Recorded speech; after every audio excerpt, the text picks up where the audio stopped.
It's always something. Okay, we're going again. And it's a pretty abrasive stuff. That's why we have these little plastic covers on here. But that little connecting rod, you can hear it. You can hear it start to drag. So I'm going to throw a little oil on that. I hate to see stuff not being lubricated. You know how that is. I've got my little tiny oiler. It just takes a tiny drop.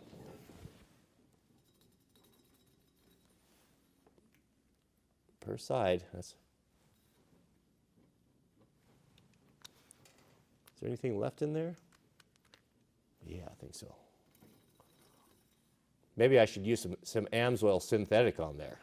I don't know. This is the oil that came from England, so I don't even know what this stuff is, but it is obviously the approved oil for. Oh yeah, look at it chooching now, man. It's really going. Well, what's good for the goose is good for the gander, right? So we might as well put a little drop on the little single here as well.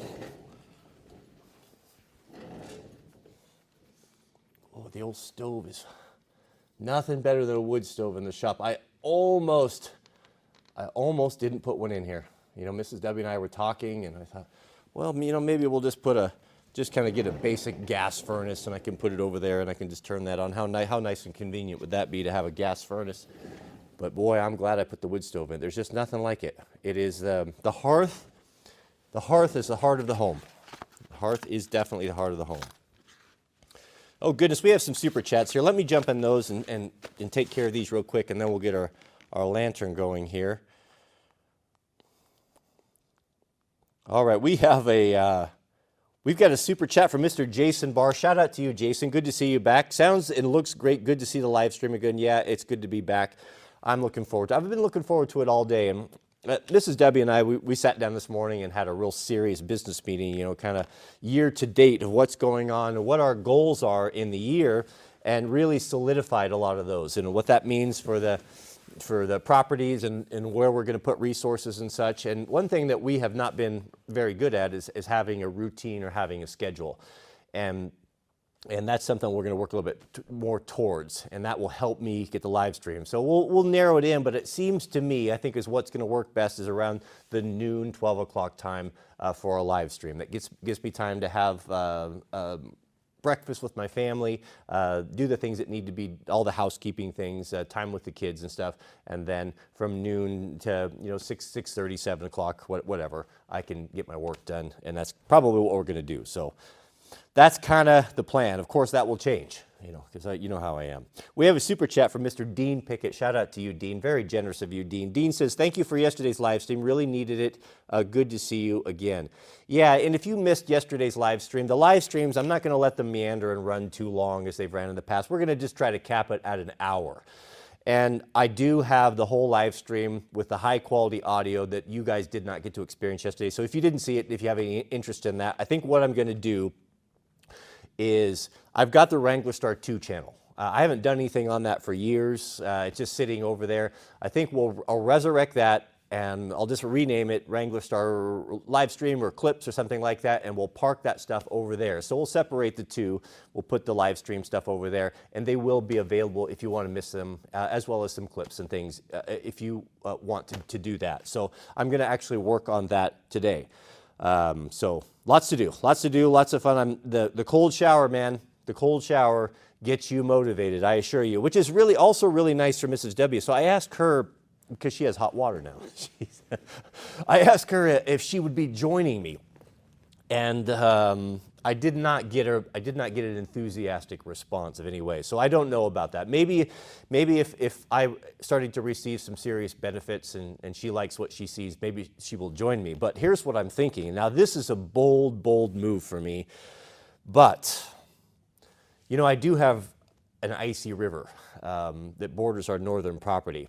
And I keep looking at it and I'm thinking, well, if cold shower is good, maybe it would be better to have the daily routine of going down there and climbing into that.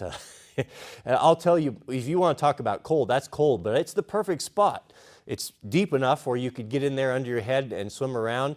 But I might have to just cut in some, put a couple stones down there, make ourselves a couple little steps, and just and just man up and go down there and do that. And maybe that's how I start my day, whether it's snow or sleet or whatever, just do it. Mrs. W has been asking me for years to make her a sauna. So maybe that's the combination. Maybe that is maybe that's the trick to health and vitality, is that cold and that heat. There's something about it. I don't know. The Lord puts things upon our heart, and sometimes we just have to react and do it, even though we don't understand why, because He made us and He knows what's best for us.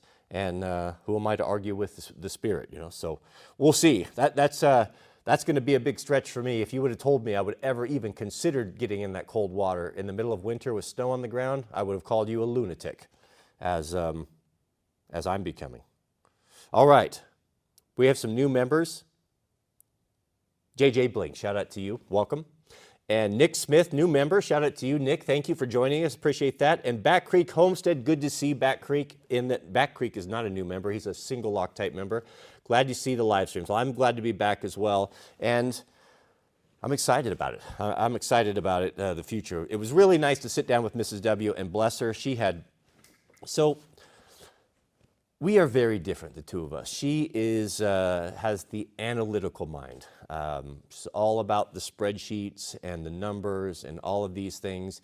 But me, I'm all about the feels, So when she starts mentioning business, that we need to have a business meeting or over that, that's about the worst thing I could hear. I instantly start getting a headache when I think about that. But I know I have to do it. We have to make decisions together, right?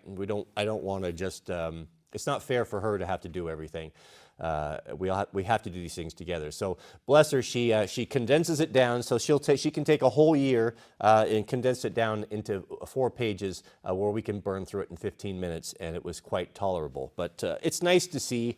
Sometimes when you don't see what's going on, you get this idea in your mind, things are going a particular way when they're not, and you can feel a certain way about these things, and then when you actually see this is what it is, and this is what we could expect, it's like, I would have stopped worrying about this if I didn't, if I would have known. So bless her for that. We have a super chat from Jake. Shout out to you, Jake. And Jake writes, as part of the USN Blue Nose ceremony, I stood on my pool of Arctic water as I had some poured over my head. It was impossible to think of anything. Yeah, Jake knows. Jake does. It is impossible to think of anything. You can be in the depth of depression.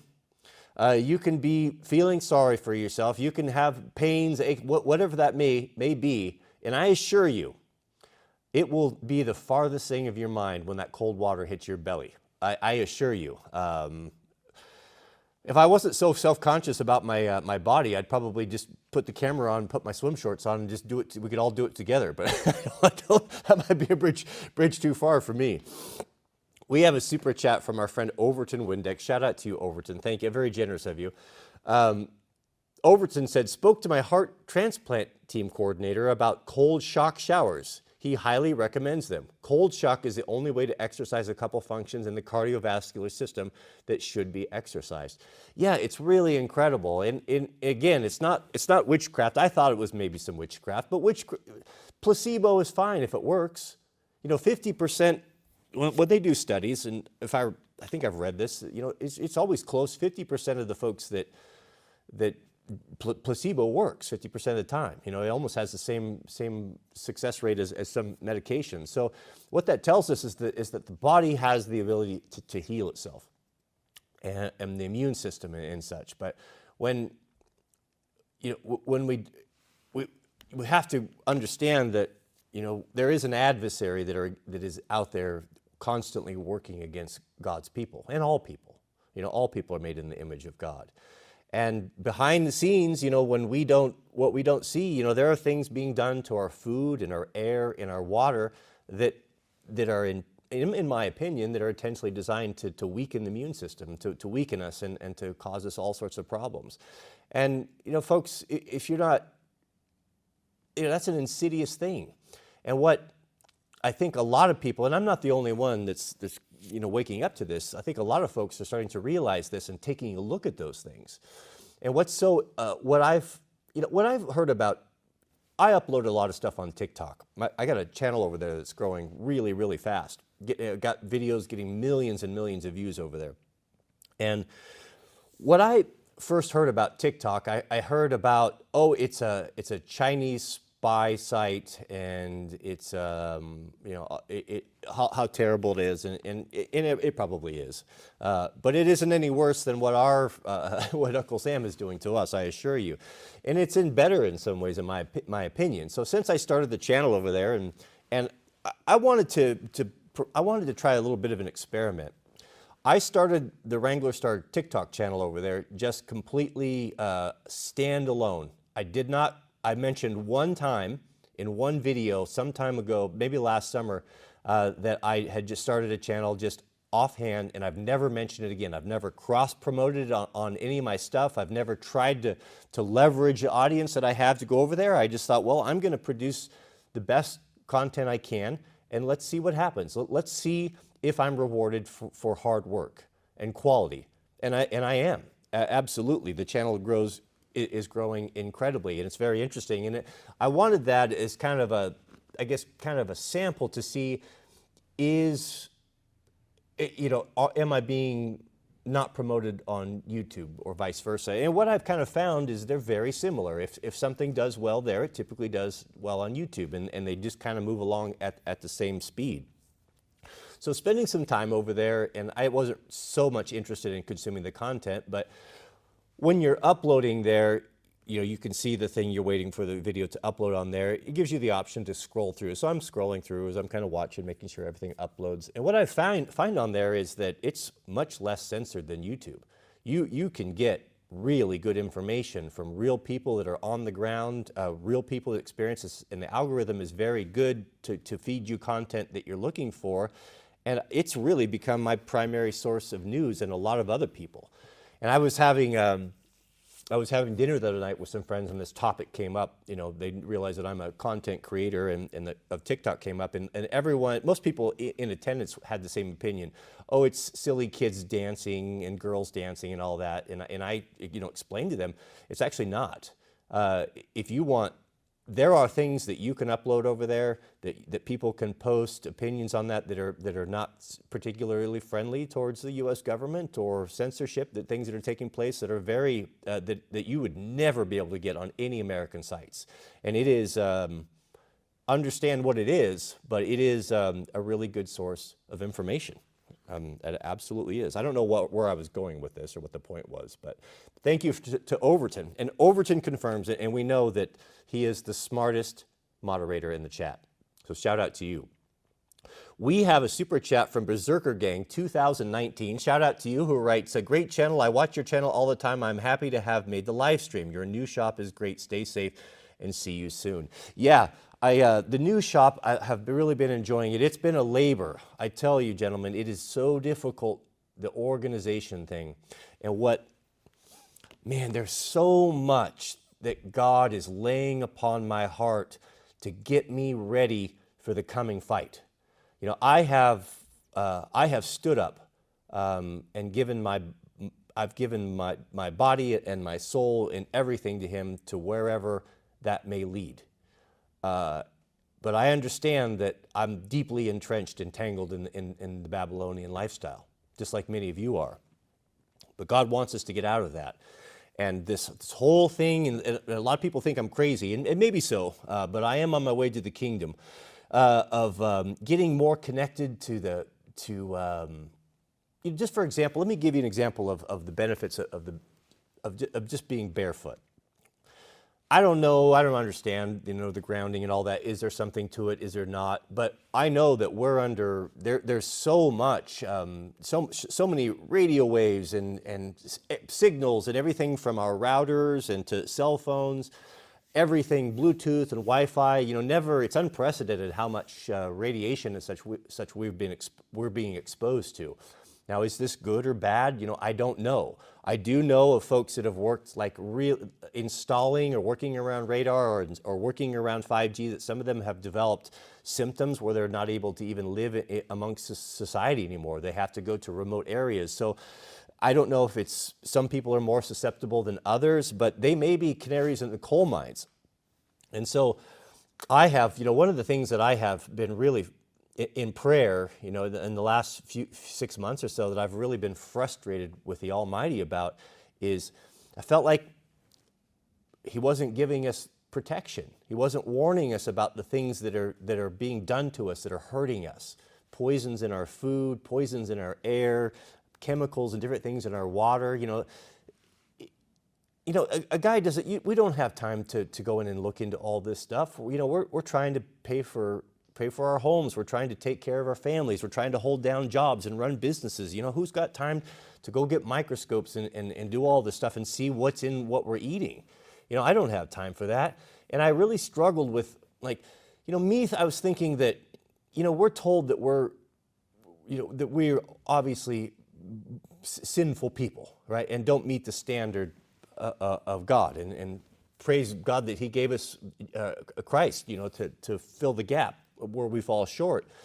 But I thought, even as a sinful man, if I was aware that there was something that was harming my children, my little baby girl, there would be nothing. There would be nothing I wouldn't do to stop that, even to death. Nothing would happen in my life until that was stopped, whatever it was. If there was a predator or if there was something that was hurting my children, I would be sure that they knew about it and that it was sorted out. And I thought, when I started becoming aware of what was going on and how much we're under attack in so many different directions, the adversary has people in everywhere, and there's people that are doing his will and know it, and there are people that do his will and don't know it, that are just doing it for greed or profit. And I felt that if it is true that we are under attack, from our air and water and food, then is God not being irresponsible for not warning His children? And how much can we expect to have to, I would just think that a loving father would make sure he warns his children if something is happening that's killing them, is hurting them. And I just didn't see that happening. I just saw, man, when I realized, I woke up how ignorant I was about the environmental hazards and horrible things going on to us, I felt like maybe He should have done more about that. And I can't say I've completely resolved all of that, but maybe what I'm starting to understand is that He was, but I wasn't listening and rejecting. So this idea of getting back to things, more natural foods, Mrs. W and I, part of our business meeting this morning was no more processed foods. We're not doing that anymore, and not going to be as tasty and not going to be as fun to eat and all of that. But we want to try to get back as close to the land as possible. It's difficult to do. It's expensive to do. It takes a lot of effort, but we can start moving in that direction. And I would encourage you to do that as well. Look at ingredients and things and get the sugars and the high fructose and stop drinking the juices and the sodas and all that stuff and just start moving in that direction. And that's, I think God was moving me along all that time. More of a plant-based diet, or if you're going to eat meat, at least know what's in it and where it comes from. But in my stubbornness, I just wouldn't hear it. And that's quite a thing to be, oh, I want you to help me, but then plugging your ears, I won't let you help me because I don't want to do this. I'm not willing to accept the medicine that you're offering that's going to help me get closer to you. And that's, I don't know if that's completely the case, but I think probably it is. More so. So I just encourage you to do that, and we'll be sharing our journey. We don't have it figured out at all, but I do know for sure that the closer we can get to the land and the purer the water that we can drink, and the healthier the chemicals and the dyes and the clothing and stuff, all these things, just start thinking about it. And if you can make a better decision, if you can have a glass of water instead of a can of Coke, that's where it starts. That's kind of where we're going. So I'm excited for it. It's God is moving His people and bringing this knowledge is going to be increasing rapidly. And if you've been feeling that calling and understand the kind of what I'm talking about, then just stop thinking so much about it and just react. We need to think less and react more. When we feel the urging of the Holy Spirit to do something, even though it doesn't make sense, just do it. Just do it and stop thinking about it so much. When we think too much and we overthink things, that's when we start getting depressed and scared, and that's when we're really open for the propaganda that has been designed to destroy us. And there's going to be people watching this, and people watch the videos, of my, coming out of Babylon and experience and think that I'm crazy and insane. And that's just the way that it is, because Christ tells us that the gospel to those who don't believe is foolishness. They're blinded. They don't have the ability. God is opening up the eyes and giving knowledge and insights to his people so that they can be prepared for the coming battle. And I'm not talking about a physical battle, but this spiritual battle that we're all going to have to do. And we want to be at our best. We want to be able to have a strong connection with our Creator. So when he tells us to move, we move. We don't think about it. We don't try to argue it away. We react. Right? Reactionary. We need to be a quick reactionary Christian army to move, to pick up and move quickly as possible. Another thing that has weighed on me for years that God has been leaning on me, and I didn't even know it at the time, and if you guys have watched the videos, can go back and see this, is I've been so compelled to simplify and to get things neat and tidy and organized. That's really important for your mind. I stripped out all of everything in my closet and went to a very basic wardrobe. I have 4 pair of pants, not one dress pant, but my daily stuff. 3 pair of pants that I rotate through, 3 flannel shirts, 3 hoodies, 3 t-shirts, a dozen pair of socks, just some basic things. But everything that I own and have in my closet now, it's pretty bare, could just simply be put in one bag. Less but higher quality. Less but higher quality is the ideal, and it's very helpful when you are starting your morning. The best time in the morning is prayer time is in the morning, and to have your mind clear where you don't have to overthink about what you're going to wear, and things are simple, and your closet is simple, and then you go into your shop and things are organized and simple, and you don't have too many things. That has a tremendous value. It has a tremendous value that transcends just convenience or an easier workspace to work in. It puts your mind at peace. Absolutely. These are all things that God is laying upon me that I'm just figuring out. And I don't have them all figured out, but I have promised God to react. And when he tells me to do something, I'm going to do it. And I'll be sharing that with you. So if he's speaking to you about that, let me know. Thank you, Overton. Goodness, I getting backed up here.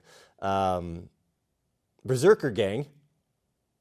Thank you. Thank you for your generosity. We have a super chat from Brian M. Shout out to you, Brian. And Brian says, my time in Finland with the sauna and cold water afterwards definitely had benefits for me. Maybe I need to get a sauna for the house now. Yeah, I think so.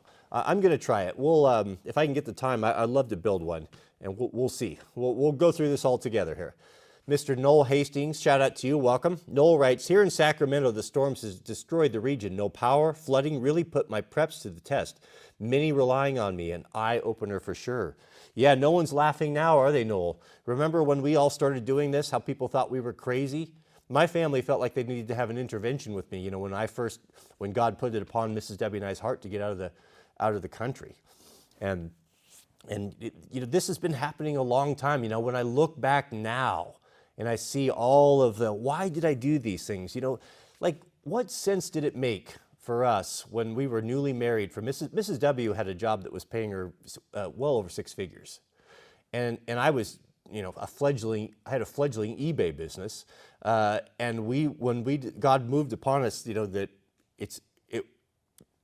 she should stay home and raise her children. We wanted to homeschool our children. We just weren't comfortable putting them in public indoctrination. We felt that was irresponsible, and we would have to give an account for that. And I'm so glad we did it, but it was a scary thing to do. But that was something that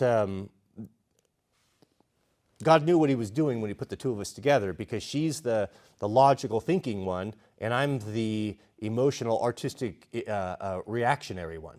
And so I have no problems turning 90 degrees. I could burn all this down now and get in a truck and go travel and live in my camper, live in our camper I wouldn't have any problem doing that. I would, if God told me to do it, I'd do it now. But she tempers that. She's not all that way, but she, bless her, she was willing to do that, and it all is all paid off. And so It's important. I could have, everyone I knew would have told me not to do it. Everyone I knew would have told me it didn't make sense for her to do that. And it was crazy. We had everything going for us, in what looked like the dream life. But when God tells you to do something, you have to do. Now, I would like to say that I always react. I don't. I'd probably be a lot further along had I done it. But like the children of Israel, had to go wander in the desert for 40 years. 3 generations had to pass before the people were fit to enter into the promised land. And that's the way we are. Human nature doesn't change. Goodness, we have a super chat from the Prophet Bear of $100. That is very, very generous of you. Shout out to you. Goodness, that is very generous. Thank you. Prophet Bear writes, God bless me. I'm blessed, blessing you. How about we start over? Read. God bless me, and I'm blessing you. God pushed me to do this, his glory, not mine. Look up Wim Hof, breathe. He has a big role. Deliver the mail in around Michigan. Well attempt to at least 20 degrees Fahrenheit is when I'm forced to wear pants. Boss contractor orders. Yeah, if you're just joining Prophet Bear, Wim Hof is here's someone. Wim Hof is how I became aware of these cold shower things. I found one of his videos came across on TikTok. And then I got to looking into it and got over to his site. And actually, to tell you the truth, this morning I had my 3-minute cold shower right before I started, like 30 minutes before I started the live stream. And I pull his video up of when he goes into the cold shower, and he's very inspirational and he's shouting encouragements. And I don't know that I could have done it without him. And I put him on, I actually downloaded that video on my phone, and I put him in the shower, and I push go. And when he jumps in, I jump in, and we do it together. It sounds silly, but when I was really suffering the first couple times, I drew incredible encouragement from his encouraging words in there, and just my body was screaming to get out of it, but he was in there, and I was in there, and we did it together. As silly as that sounds, but that's the way I did it. I'm not a smart man. I have to play these little mind tricks to motivate myself, and that's just kind of the way it is. But goodness, that is so generous of you, Prophet Bear. Thank you very, very much. Actually, Prophet Bear,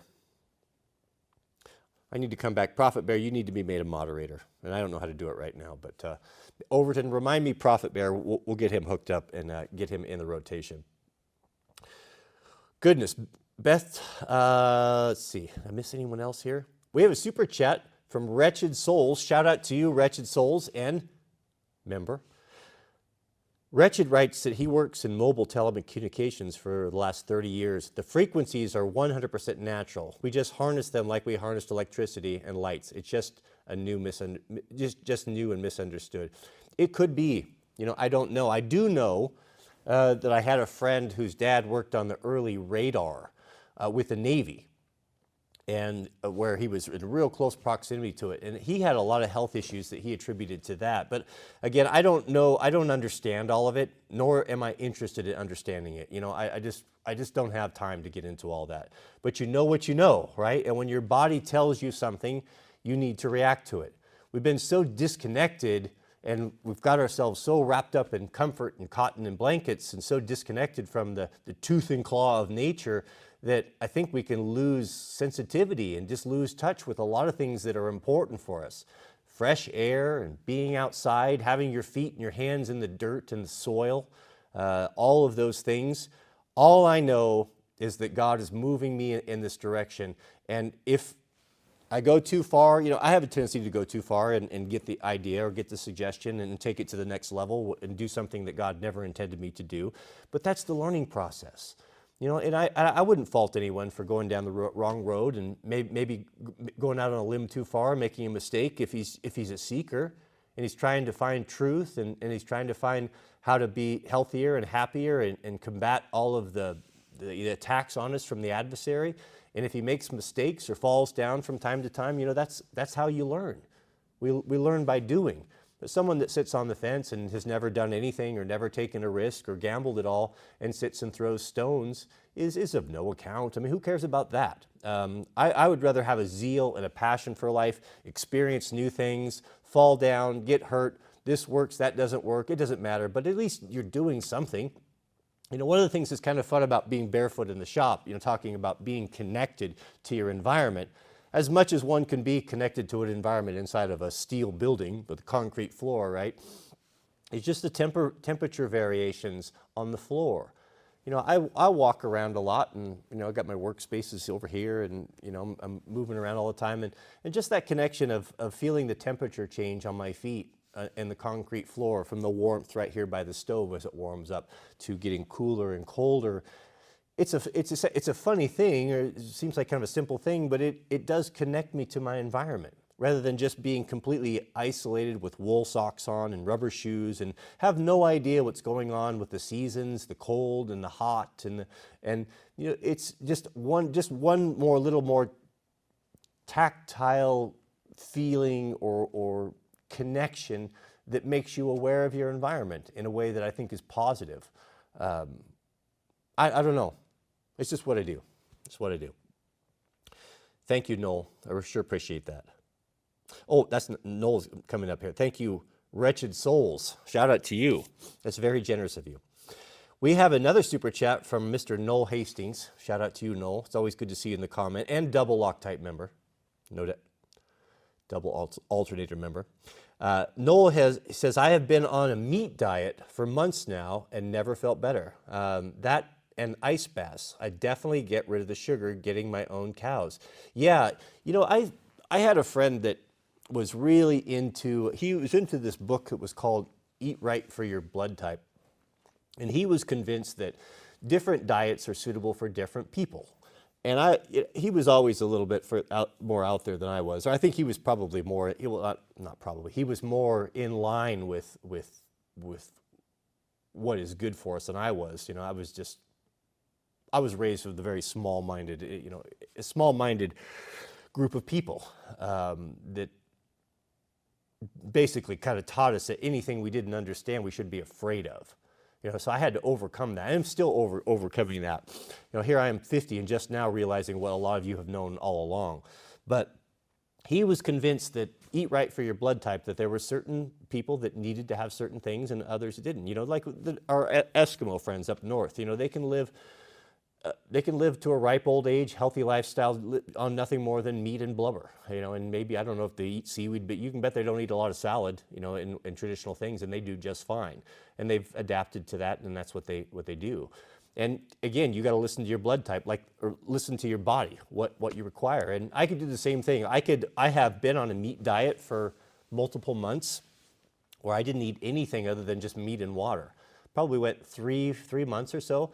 And I felt great too. I had no problems, no inflammation, even some of the sore back and lower back pain that I've had in the past when I cut out the sugar.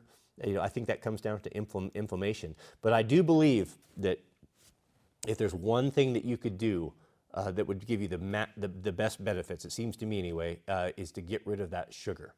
Of course, everything in moderation. I think that a person, you can really get into something. There's an old saying that there's nothing more insufferable than a new convert, whether that be to CrossFit or veganism or Christianity, whatever. There's nothing worse. They're absolutely insufferable because they don't have the wisdom and the tact. They've found something that has benefited them and they're excited about it and they want everyone to know, and they will even sometimes look down upon people that are not receiving that message. There's nothing worse than that. So you don't want to be that person. In the same way with Christianity, there's no point. I can get up here. I know my Bible. I can get up and I can thump Bible and tell everyone how bad they are and how they're going to hell. And what good is that doing? Is that going to win anyone to the gospel? No one cares about that. I wouldn't respond to that. But what I would respond to is my friend that dropped 60 pounds and now is looking better than I've ever seen him, and now he has more energy and his life is changing and he's got a better outlook on it. Now I'm ready to listen, right? So it's important for those of us that are being called by God, you've got to take care of your body. We will give an account for that. This vessel has been given to us and we have a responsibility to take care of it. And how effective can you be if you are a slob? Or you're grossly obese, or, immediately, for right or for wrong, people are going to stereotype you. They're not going to take you seriously. And if you're going to be out there preaching the health message, then you need to be healthy. If you're going to be out there preaching the Christian message, then you need to have the fruits that show that this has benefited you. You'll know them by their fruits. What's the relationship with your wife? What's your relationship with your children? How do you take care of your possessions? Is your car clean? If people come to your house, can they see that there's something different about this man? There's something different about this family. They're not like everyone else. That's the gospel. You need to be doing it better. You need to be doing it better than everyone else, because whatever your hand finds to do, do it to the glory of God. Honor God in everything that you do. And that means how you fold in your clothes when you come home. Put away your things. Take care of the things that God gives you. How would you feel if you gave your son something nice? You bought him a new car, for example. Never changed the oil, never washed it. You look inside, it's just full of McDonald's wrappers and just dirt. How would that make you feel? Why would we expect God would feel any other way? He's given us a body. He's given whatever that may be, whatever blessings that He has bestowed upon you. If you don't look after those things and you don't take care of them, you're kicking dirt in His teeth. He's got feelings too. He's a person like us. We're made in His image. The way that we are and what's important to us and how we respond emotionally to stimulus and music or how people treat us, why would we think that He would be any different? We're made in His image. We're just like Him. So if something hurts your feelings, it hurts God's feelings as well. So especially now more than ever, don't be preaching to people. Don't be quoting Scripture and Bible. It's not, maybe for some of you it is. Maybe if you've been called to be a preacher or an evangelist. But for the most of us, the gospel that we preach is through our day-to-day life, how we conduct ourselves, how we treat one another. Because as we said yesterday, the gospel is so simple. You don't need to have the Bible memorized. You don't need to have go to a particular church. You don't need to do any things. You need to do two things. Christ summed up the gospel in two things. Love God with all your heart, with all your strength, and with all your mind. And what does it mean to love God? God says, if you love me, you'll keep my commandments. And that's the 10 commandments. Now, are we saved by keeping the commandments? No, of course not. We're not going to go down that road again. But that is the standard that's set. That is the mirror that it reflects our image. That is the mirror that's how we know where we're at. And if we fall down, if we make a mistake, or we willfully go against the commandments of God, because it happens, we all do it happens to me daily, we have an advocate. And what is an advocate? An advocate is like having an attorney. You've done something wrong. You're standing in the dock. You're standing in front of the judge. You have an attorney there that is fighting for you. You have an attorney there that is trying to persuading the judge that you shouldn't be punished for whatever. Now, what's better than that is that when we stand at the judgment, and we can be, such a beautiful analogy in the New Testament of the sin on us, is likened to a robe. We're wearing this robe. The ideal robe would be as white as snow, spotless, sinless, perfect, like the robe that Christ is wearing standing next to you. And here we are standing at the judgment, ashamed. All we can think about is all the times that we've let God down and we've fallen short of the gospel, the times that we mistreated our children, we neglected them, the times that we mistreated our wife, the times we weren't honest in business, the times that we just didn't trust. All of that, just as Christ tells us, our righteousness is as a filthy rag. We're just black like soot, standing right next to. What a contrast, the black soot-covered robe that was once white and the pure white robe of Christ. Well, when we're standing at the judgment, and when God looks upon us, do you know what He sees? Jesus takes His pure robe off and wraps it around us. And all God sees is the righteousness of Christ. It's an amazing thing. It's an incredible thing to think about, right? And I'm not saying you want to stay in that robe. We want that robe to be getting whiter year by year. But that's why God will help us. We don't have to do it on our own. But we do have to do a couple things. We have to love God, and we love God. We show Him His love, our love for Him, by keeping His commandments. And we love our neighbor as ourselves. And as I said yesterday, that's not manufacturing love. Loving our neighbor as ourselves, the best way I've ever heard it put is bear one another's burdens. Bear one another's burdens. If you can help your brother out, if you can relieve him, what that means is take care of your brothers and sisters as you would take care of yourself. If you were cold and shivering at the bus stop and didn't have a coat, what would you do? You would move heaven and earth to get yourself a coat, whatever it took to do that, right? The gospel is saying that if you see your brother standing there shivering without a coat, get him a coat if it's within your ability. Get him a coat, take care of him like you take care of yourself. That's what it means to love your brother, not manufacturing some fake feelings about it. My experience is that if you have someone that's an enemy, someone that reviles you and has worked to tear you down and to destroy you and your work and your family, you can go one of two ways with that. You can seek for revenge or retribution. You can try to get your own justice. Or you can love on this person. And even if you don't believe it at first, even if you're just, you're faking it and you're kidding yourself, get your mind into thinking that way, praying about it, asking God to help you, and before you know it, the feelings will be genuine. And that person will be marinating in his anger and rage and fury and living rent-free. You'll be living rent-free in his head, and you'll go forward when you see him, and you'll just have compassion on him, and you'll have a peace, and it won't affect you either way. So who's coming out ahead? The person that's hating and the person that's holding on to that, or the person that lets it go and is trying to adopt the Christian-like character, trying to follow the commandments of God, of praying for and loving our enemies. It is as simple as that, gentlemen. It really is. It's not hard. Don't let the clergy, the churches, don't let them confuse it. Don't let them overcomplicate it, get into these elaborate timelines and all of this BS. Just seek God on your own. You don't have to have anyone. There's no one that needs to be in between you and him, and just work it out. It's important to have fellowship with other believers. I'm not saying that there isn't any benefit of going to church.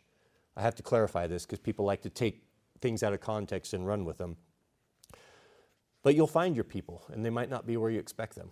I think, it seems to me, the traditional role of the Western church is over. It's over for me, and I know it's over for a lot of you because it's powerless and God is not in it. It hasn't done anything, it's ineffective, and it's a waste of time.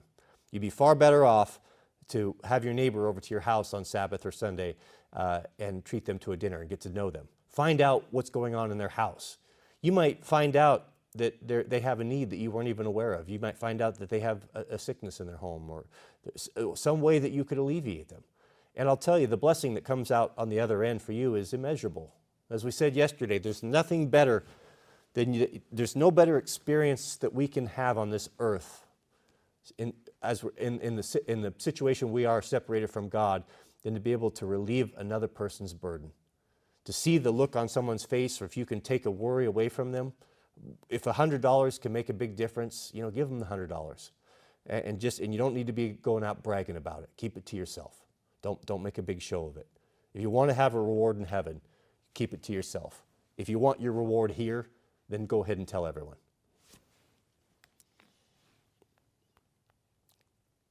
I'm ranting. Back it up here. Goodness, we have a super chat from Mr.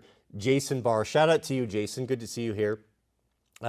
He says, "But the Helper, the Holy Spirit, whom the Father will send in my name, he will teach you all things and bring to your remembrance all the things that I said to you." Yes, it's true. It's true. Something that's been happening to me of late, there are times when I need a scripture. I'm struggling with a particular temptation, or the devil is hard on me about something, and I'm struggling with it, and I'm just not, I don't feel like I can take it. I'm about to give in to whatever it is. That's when we need the sword, and that's the word. And it's happened to me quite a bit of times when I needed that, and I knew it. I knew kind of vaguely that it was there somewhere, but I didn't know where it was at. But I needed to read it, and I needed to reassure myself how that verse and chapter has come into my mind. Just yesterday that happened to me. Verse come to my mind, and look it up, and that will happen. God will do that for you, but we can't count on that. all the time. We have a responsibility and obligation to be getting into that word and reading it so that it is more, it's quick, it's on the top of your mind. You can get a quicker reference to it. You know, these are all arrows. Think of yourself as a soldier of God. You know, if your weapon is a bow, those arrows are the word of God. And the more you know these scriptures and the more you know these promises of God, the more effective you're going to be in the spiritual battle. You could be loosing arrows like what's the Lord of the Rings guy? But to fight off these things, it's the only thing we have. We cannot compete with supernatural beings, being flesh and bone. We cannot compete with them on their level. We will be destroyed and consumed. The only thing we have and the only safety we have is in the Word of God. That is the only offensive weapon that we have. We have a super chat from Mr. Andrew Collins. Shout out to you, Andrew. Andrew writes that he remembers watching one of your videos years ago saying that you used to be a smoker. How'd you quit? I did. Yeah, I did. I started smoking Camel Filters. That was my brand. Probably when I was about 18 or so. All my friends smoked. I was a holdout. They all started about 16. And I went a couple years because of my granddad. Smoked full-time, pack a day, pack and a half a day, up until I met Mrs. W. And then I quit for that. I knew, you know, she was an athlete, and I knew that wasn't going to play. So, and I didn't want to be smoking around my kids and all that. So I just quit. I decided to do it, and I quit. Since then, I actually had a cigarette. I think I had a cigarette in New Year's. No, maybe last year. It's been some time. And I will have one from time to time. I probably smoke 2 or 3 cigarettes a year. If I'm in a situation where it's just warranted. You know, sometimes there's situations where you can make people feel uncomfortable. Or you could feel that they're uncomfortable because they may be doing something. And especially if it's someone that may like look up to you or in that way. And I'm not going to make them feel uncomfortable, and I'm not going to stand on some standard that I've applied to myself if it hurts them or makes them uncomfortable. And if it can initiate a conversation or put someone at ease in some situations that I've been in like that, you bet I'll have a cigarette, and I enjoyed every bit of it. Almost passed out because I wasn't used to it. My head was spinning, but that's the way I look at it. The other exception is I have bought cigarettes. I usually buy a pack of cigarettes if I go deploy on a wildland fire. It's something about it. I don't know. The way I guess I justified it is, so I'm breathing all this smoke anyway, I might as well enjoy my Camels again. So I have, I'll bet on the last 6 fires or so, on the way out, I'd stop at the store getting gas. I go in and I grab a pack of smokes and enjoy those. You know, couple a day after a fire. It's pretty common. It's funny. I've been on fires when you really get into the thick of it, where you're really battling, and you've got guys to your right and guys to your left, and you're fighting, trying to save a house or a power station or keep a fire from jumping across the road, and you successfully do it. It's amazing how many people, and people you would think would never smoke, when you're all sitting down exhausted together, the cigarette comes, someone pulls a pack of cigarettes out and passes it around, and almost everyone partakes. And it's actually a lovely thing. I enjoy that. Some of the fondest memories I've ever had, I would do that. And I would even make an exception for alcohol for a situation like that. Now, it would have to be very special, but I'm not going to get up on a high horse. Oh, I don't do this. I choose not to smoke. I choose not to drink. And if I choose to smoke, I will smoke. And if I choose to drink, I will drink. It's not, I don't tell myself I can't have something. If someone tells me I can't have something, then that's what I'll have. You know, I'm a petulant child. I know my nature, so I have to play these games with myself. If I want to have a cigarette, I'll go buy one. Maybe I will buy one in the future, maybe I won't, but it's my choice. And for now, I choose not to smoke and I choose not to drink. And that's the way I look at it. But thank you, Andrew. I hope that answers your question. That's the way it is. We have a super chat from Desert Stairs. who writes, so many young men are lost. You're light among the dark of reality. I can't give much, but I really appreciate your voice. Also, what overalls are those? Well, thank you, Desert Stairs. Well, they look like overalls, but they're just pants. These are my Ironheart 21 ounce or 42 ounce double denim, double on the front, Japanese work pants. Best pants I ever had. I have 2 pair of them, and I suspect that these will be lasting me for many, many years. I wear them every day. I just rotate them. And then I just wear an apron. I found when I was doing my Jeep parts, I worked business. Worked around a lot of automotive parts, and everything was greasy and dirty. And I would always wear aprons. My shop teacher, who was a machinist, he always wore an apron. I think we wore aprons in class. It's such a good way to keep your clothes clean. They're not expensive. You can get an apron for 30, 40 bucks. It'll last you forever. Get 2, and then you can rotate them. You always have a clean one. But it keeps your clothes clean. It protects your clothes. They're quite warm, too. You wouldn't think so, but all that extra fabric on the front is actually quite warm, and it protects you from heat. You don't feel so bad to pick up something greasy and manhandle it. It makes you a more effective worker, and the pockets are quite useful as well.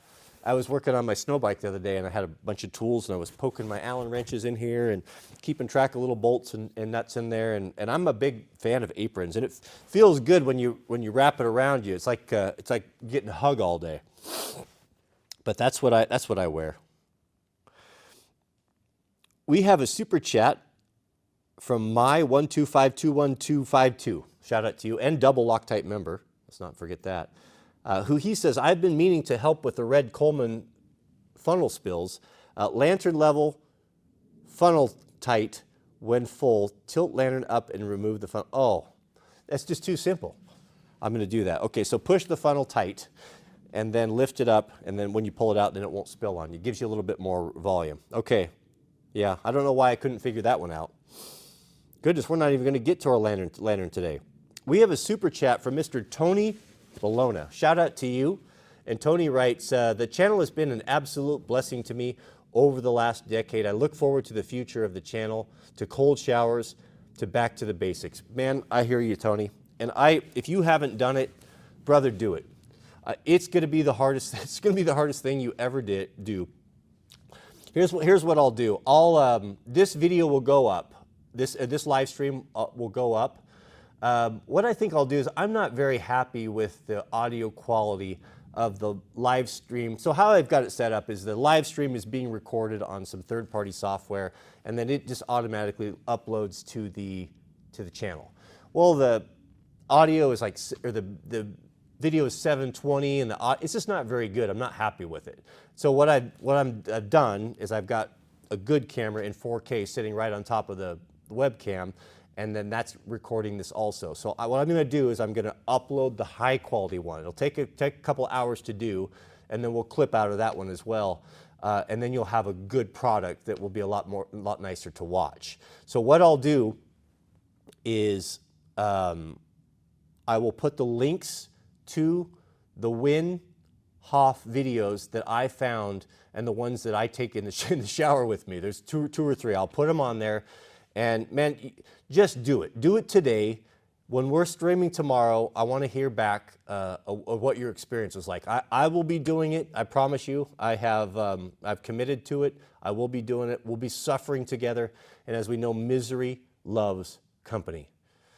And it'll help me knowing that you guys are suffering as much as I am. But it's only for 3 minutes. And when you come out of it, you'll feel like the phoenix risen from the ashes. It's incredible. But thank you, Tony. Thank you for your generosity. I see Miss Beth is in the chat. Shout out to you, Beth. Always good to see you here. We have a super chat from Andre who writes, for 20 years, I've been roaming the mountains and talking to isolated old people in villages. It's just them and God. Yeah, you know what? I have started to realize that our Western culture that we think is so advanced and so good and so superior to all of those primitive natives, I was wrong about that. Our Western culture and civilization is trash. When you look at the strife and the infighting and the mental health issues and the abortions and the suicide, rates, I mean, everything about that, and you contrast that with the simple people, it's not them that should be coming up to speed with us. It's us that should be learning from them. And this extracting ourselves, this untangling ourselves from this, from Babylon, you know, God tells us, come out of her, my people, in the final days. And that's what he's calling. If you feel God calling you out of this system, if you've just had enough, if you just don't want it anymore. You don't want the 40-hour work week. You don't want all of the aggravation. You don't want the, you know, just the consuming and all of the stuff. You just want a quiet life, a simple life with your God. You know, that's what they've had. They've had it all along. And we've done everything that we could to destroy that, thinking that we're bringing them up. And all we're doing is just bringing them into Babylon, the great whore. We're living in the great whore, and I'm done whoring. So I want to get out of it. And I'm like you. You know, it's funny how I've never had any interest in these indigenous tribes or how they live. And I've always thought them to be backwards and, you know, that they should probably get up to speed with us. But that's not the way that it is. You know, they're so much more connected, and that's where it's at. Now, I don't necessarily want to live in a grass hut. Maybe you do. But I also understand that it is hard to know God in the chaos of Babylon, and we need to get ourselves out. Even Jesus himself, as we spoke of yesterday, when he was worn out after ministering and having so much demand on him and being thronged and crowded by so many people, even he retreated to the wilderness to recharge. And we need to do that as well.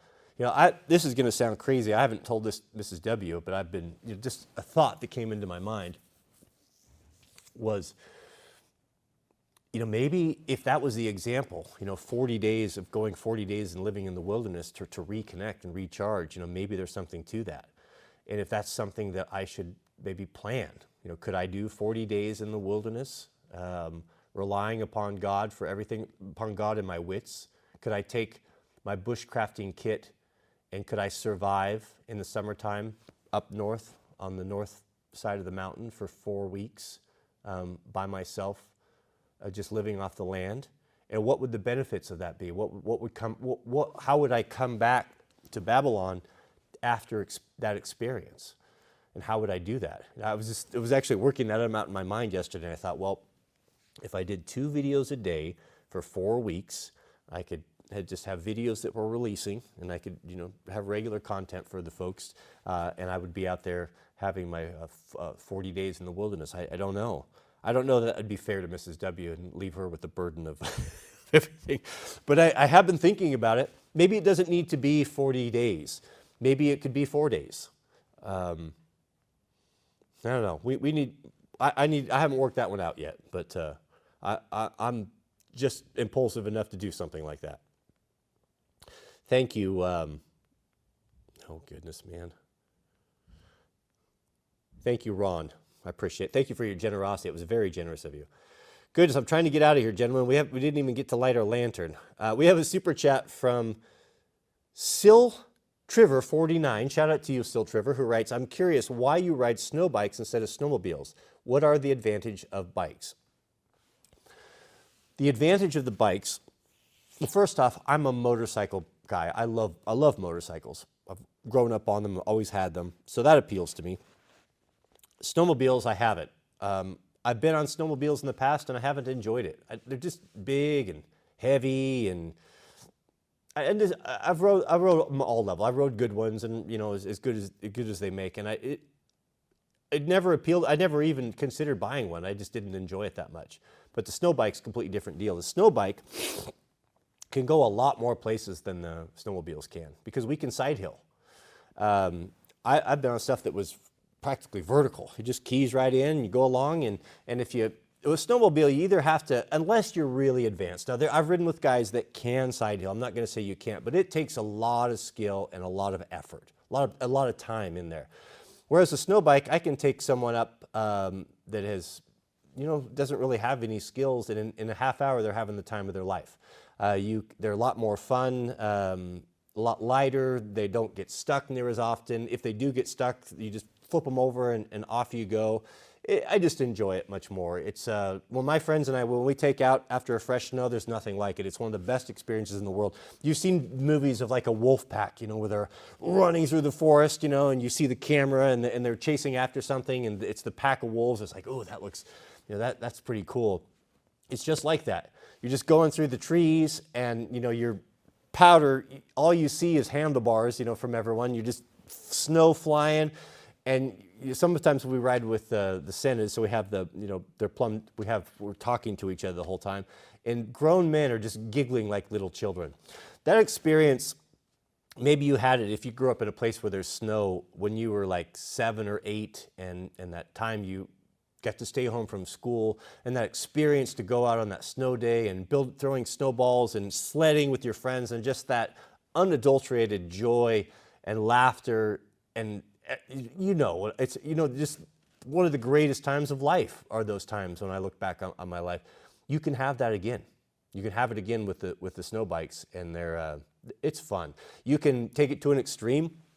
If you want to huck off of cornices and cliffs, you can do that and all that. But if you're an older dude and you just want to go out and you just want to have a good time without wear and tear on your body and worried about getting stuck, and just go explore and just tool around and follow, it's wonderful. It's a wonderful, wonderful sport. I'm actually, I've got a big trip coming up, heading over to Halfway. It's one of my favorite places to ride with my buddies. Thank you, Beth. I sure appreciate that. I like you too. Beth Grant DeRoos, one of our top 10 hero members of all times. We have a super chat from Jack Phillips. Shout out to you, Jack. Jack writes, I'm making an education series on how to build homes with old school building methods. Could be a great resource for young men looking to avoid a mortgage. Any advice? Also, if you still need a house drafted, let me know. Yeah, we're working. Mrs. W and I actually are. We're close. We're close. That's all I can say. We're going to our builder now, but I'll keep you abreast on that. So what your question is. Well, what I can do on that series, Jack, is if you can get me a link, if you can put it on YouTube, get me a link and we'll share it. We can share it in the links to the folks on when the videos upload, and that will get you some folks over there. And if you're looking, I know a lot of people are looking at that to save some money, because building a house now with traditional methods and using contractors and stuff, unless you're really wealthy, it's becoming too expensive. And so we need to get back to that. To give you just an example, sometimes we don't, and I'm guilty of this as well. It's incredible how atrophy your mind can get and how you can get away from the way things should be. Snow bike, for example. I was getting it ready for the big trip, and I was sitting on it. I realized that the handlebars were bent, or felt like they were bent. Like felt something weird last time I was riding it. And those things are hard to tell. There's so many angles and things going on. Is it bent? Is it not bent? And I got looking at it, I'm like, yeah, I don't know. So I started taking things apart. The only way you can do is to take it apart and lay it on a flat surface to see. Took the handlebars off and looked down. No, those are not bent. Well, it was the riser arms. And I couldn't see because there was so many things obstructing it. And I pulled the risers off and laid them on my flat bench and took, of course, they were really tweaked, like really far out, like, oh. My initial response, and this is forged aluminum, nothing serious, but strong. My initial response is I call the guy that I get parts from, and I send him a picture. I'm like, I need one of these. Do you have one? And he said, no, they don't make those anymore, but I have a replacement that's stronger. And I'm texting him. I didn't call him. I'm texting him back and forth. And then okay, so I just left it out. I'm like, okay, I need to go down there and get that. And it dawned on me, like, what are you talking about? Are you going to tell me that you can't repair that thing that's got a little twist in it? Are you serious? You're going to go down there and spend $80 on a brand new one and throw that in the trash because you can't? It's not that I couldn't repair it, but for some reason, it didn't even dawn on me. It's like, oh, it's broken, it needs replaced. That's the mindset that we can get into. And I checked myself, and I thought, I'll be damned if I don't fix that thing. And I spent an hour on it, back and forth, 50 times in the vise, but I got it sorted out and I got it back where it was supposed to be and put it back on. And I thought, man, that is such a lesson to me. Why did I automatically default to the replacement theory? And I thought back to my granddad, when him and his brother when we're building a house right now in Mrs. W. Think, oh, this and that, and, you think the things being a certain way. My granddad raised his family in the house that he built, and my dad, raised his family. We grew up in that house. Up until a year ago, it was still in folks still lived in it. 2 years ago. Him and how they built that house? They got out of the war. They had a little money from a GI Bill, I think is what it was, and they went to a government auction. I've told this story before. They bought a big wooden building that was being auctioned off over at the military base. They're decommissioning everything in public auctions, right? And then I don't know what they gave for it, but him and my granddad and his brother put their money together and they bought this thing. And they had like a month or so to get rid of it. And they went there every day. Now mind you, this is after working, their full-time jobs. Every day and over the weekends, they went there and they disassembled this building, which was, I don't know how big it was, but it was big enough to build 2 single-family homes. And they took the roofing off, they took the gutters off, they took the siding off, the windows, the interior, the trim, and everything. And they built, both of them, a house with the salvage from that government building. And that's the way they did it.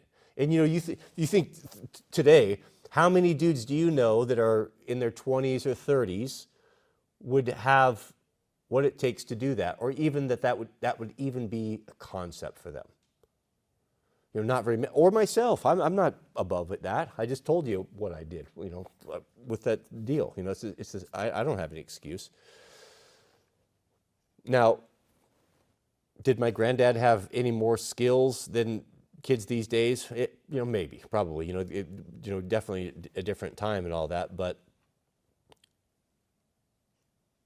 there's no reason why someone couldn't do something like that. I guess it's just you're going to have to, in the new economy and the way things are, we're going to have to look at things differently. We're going to have to be about fixing and repairing rather than buying. Not only are things not going to be available like they've always been in the past, but we're just not going to have the money.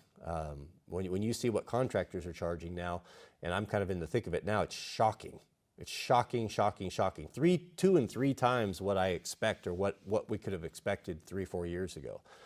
And that's just not an option. So it's either rely on someone else to take care of you or figure it out. And there's going to be a lot of figuring out. But figuring it out and having that adversity in your life is going to be the greatest blessing that you could possibly imagine. It's going to bring you and your partner together, pulling together for a common good. It's going to be you against the world. And what you accomplished and how you come out of that is going to strengthen your marriage, your relationship. It's going to give you a sense of respect and pride of doing that you could never experience otherwise. So we thrive in adversity, gentlemen. We don't thrive in comfort. And that's a lesson that is really being pressed upon me right now. We have a super chat. Oh, but thank you for Siltiver 49. Thank you for that. We have a super chat from Miss Beth Grant DeRoos, $10 simply because I like you too, Beth. Oh, and Jack. Thank you, Jack. Yeah. So, yeah, if you want to share that series, send it over. I'll be happy to share it with you. I don't know if I answered the question or not, or if I was helpful or not. You probably know more about it than I do. Jack Phillips. Thank you, Jack. Jack writes, that's a really generous offer to share it. I'll let you know when it's ready. Yeah, no problem. We can run that up there even for a month or so. But just stay plugged in here in the community. Let us know. There's going to be folks that are going to be needing that. And I'll provide what I can as well. But that's not a problem. All right, we are over time. I'm supposed to keep this under an hour, or keep this at an hour, and we're an hour and 21. So thank you, beloved, for joining us. Thank you for hanging out. I prayed for you, many of you that asked yesterday, this morning. Don't lose hope. We are on the winning side. And if you feel that calling, if you feel God calling to changes in your life, and you're nervous or apprehensive about it, join with me. Stand with me, shoulder to shoulder.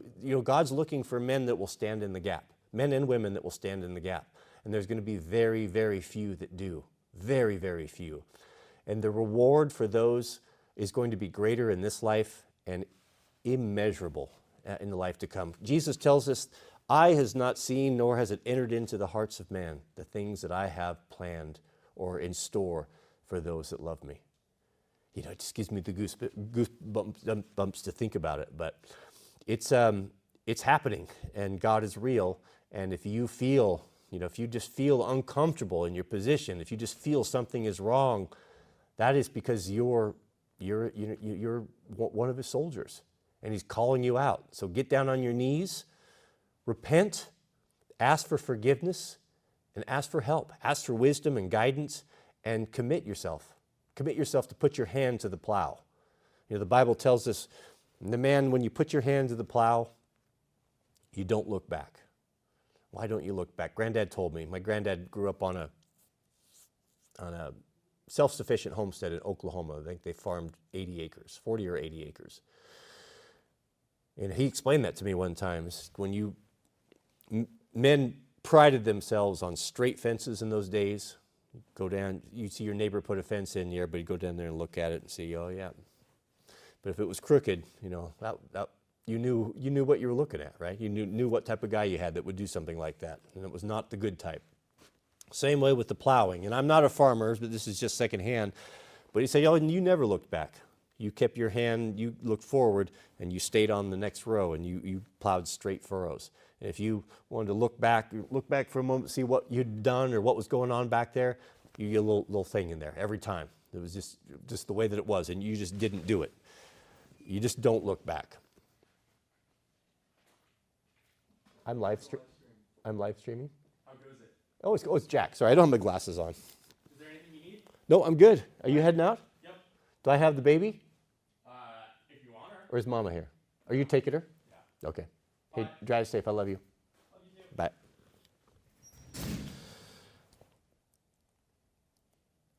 Yeah, don't look back. Don't look back. Go forward. Trust God, and I'll look forward to seeing the kingdom. All right. Thanks, everyone. Thank you to the moderators.